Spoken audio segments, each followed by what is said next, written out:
Live.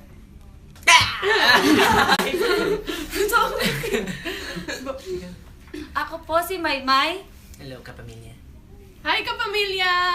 Hello, kapamilya! Ako po si Kiss. Sino ka? Mrs. Ate Maymay, Edward Yung. Welcome to our online show! But before anything else, we would like to thank all of you who have supported us from the heart of our bottom of our hearts, for all your support. Thank For you. their unending support and love from the start until the end. Dahil sa inyo, kaya po kami andito ngayon. At sana po patuloy niyo pa rin po kaming suportahan. Ngayon nasa labas na po kami ng bahay ni Kuya at ipinapangako po namin sa inyo na patuloy po naming haharapin ang mga hamon ng buhay para makamit ang aming mga pangarap. Tama. Maraming salamat po sa inyong lahat, kapamilya. Pero guys, meron tayong 10 minuto para sagutin ang tanong ng ating mga kapamilya. Handa na ba kayo? Yes! Handa na! Start the clock now.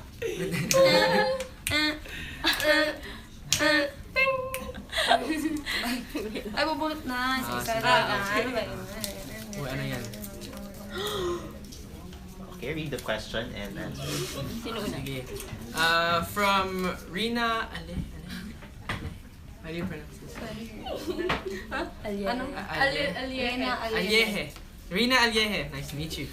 What's the coolest thing about being a celebrity?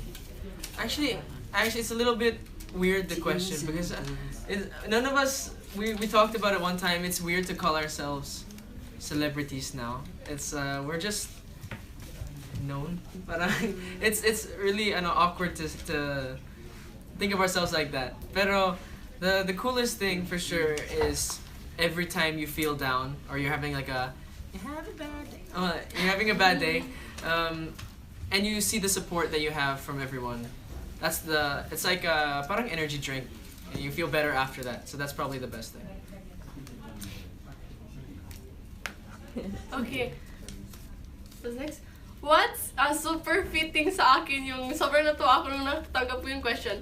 What's your favorite fashion trend? Oh my gosh, teka lang. Sobrang Makeup, kasi yun ito ngayon, yung fashion trend ko ngayon is parang boho. So medyo Coachella. So yeah, favorite ko to, and then favorite ko rin po yung kikay talaga, yung skirts, tapos yung mga yung mga crop top. I like it. Sobrang mahilig ako sa kikay.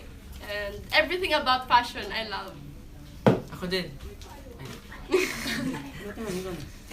From Noemi Dagohoy, ano daw yung mga 3 key elements sa in every successful relationship?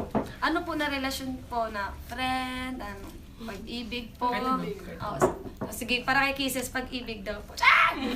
Siguro para sa akin po kung pag-ibig ang pag-uusapan, unang-una dapat nandyan yung tiwala nyo sa isa't isa. Dahil kahit saan mo kayo magpunta at may tiwala kayo, hindi kayo mag-aaway. Pangalawa naman, dapat yung komunikasyon ay andun pa rin. Kasi kahit busy ka, dapat mag-communicate ka talaga sa kanya para inom nyo yun, iwas skrengy.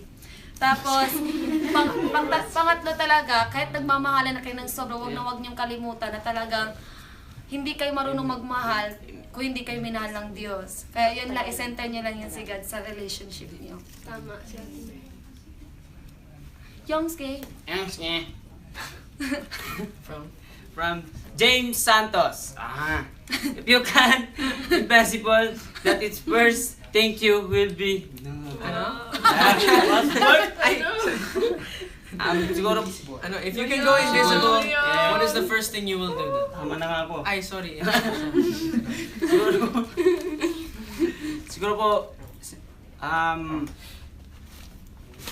mawala lang sa siguro po pupuntahan ko po yung gusto kong lugar. Isang araw lang. Hong Kong. He will go on the plane for free.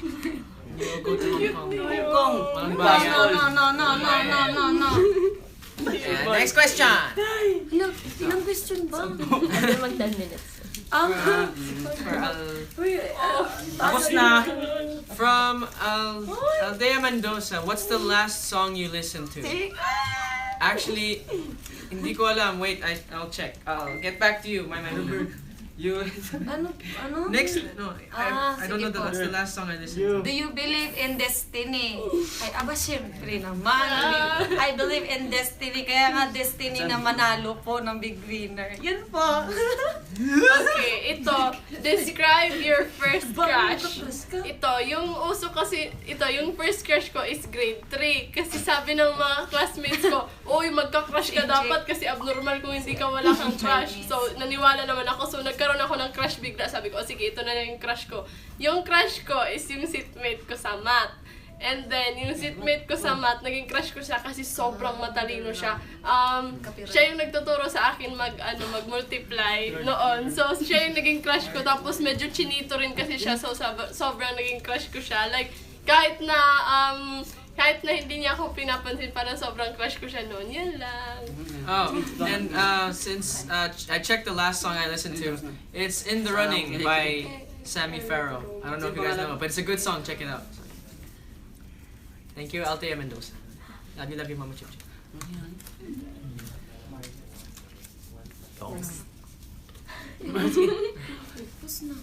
From. Yung cute na yun. Oh, sige. From Marian Barber. Ano? I have a Barber. I have a wife.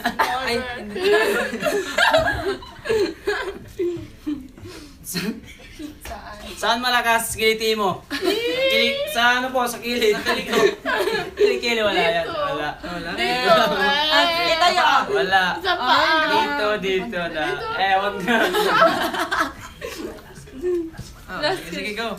And for last round. From Abby Maranan. What's your favorite ice cream flavor? Ano, rainbow? Ay, wala. Hindi. Siguro, stracciatella. It's like the creamy ice cream with like the chocolate pieces inside. You know. Expensive. What? That's my favorite. Kisses? So, Lenny Conza, describe your life right now in one word.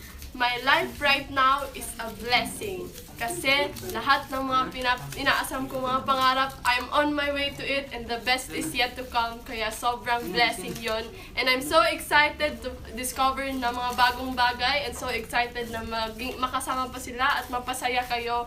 Kaya I'm so excited and yes, my life is a blessing right now. From ano po, kay Riza Buado. Ano yung paborito kong movie genre?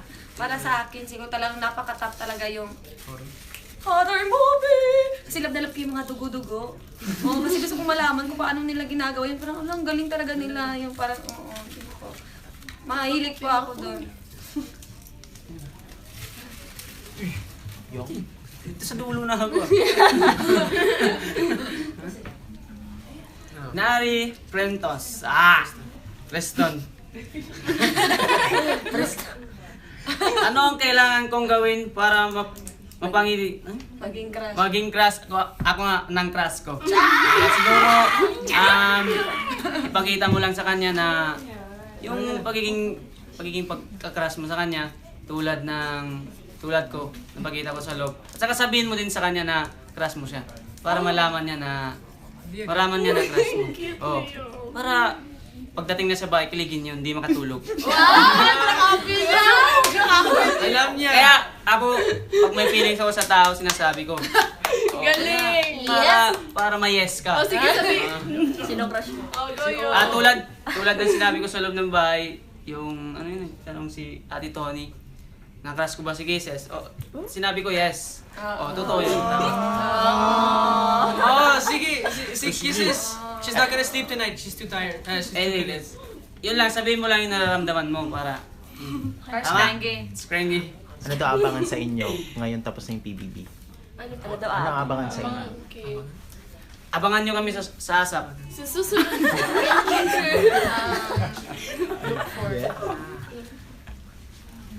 Abangan niyo po ang mga susunod na kabanata ng aming buhay, which is yung mga pangarap namin na matutupad, na sabay-sabay namin tutuparin. She said it all for me. Lahat na po. Lahat na po. Oh, yung pick-up line. Pick up line? Patay na tayo ba? Hindi ako marunong. Otot Edward, ka ba? pick up line. Otot ka ba? Kasi, you blew me away. Saka, minsan, ang bango mo. Bakit? Ano? Wait, mali. Isa, ano nangyayari sa'yo? Ay, Sige, Tagalog. tagal. Go. Wala akong bigat. Ikaw na. Yung ano, or yung pinakamaganda yung pick-up lines yung doon, yung lahat kami nagsigawan. The painting. Anong paint? Ay, paint ba yun? Ah! Oo. Ito na. You know, Mm. if I was standing in a room full of art, all I would stare at is you.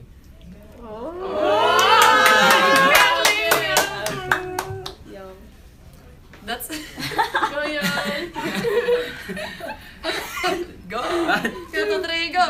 That it's, mga kapamilya. That it's. That's it. Take two. Take note, that's it. That it's. Mga kapamilya. That it's. Samay-samay na natin. Oh, sige. That it's. That's it, mga kapamilya. Thank you for watching Kapamilya Confessions! Tama. Para po matingnan po ang episode na to. Just subscribe to ABS-CBN Entertainment YouTube channel right now. Right now. Barber. Yo. Again, take two. This is Edward Barber. Yung Muajil. Kisses de Lavin! And my Trata, 19 years old, nagbibenta ng chocolate. Bye, everyone. Love you! Nagbibenta ng chocolate. Chocolate. Bye!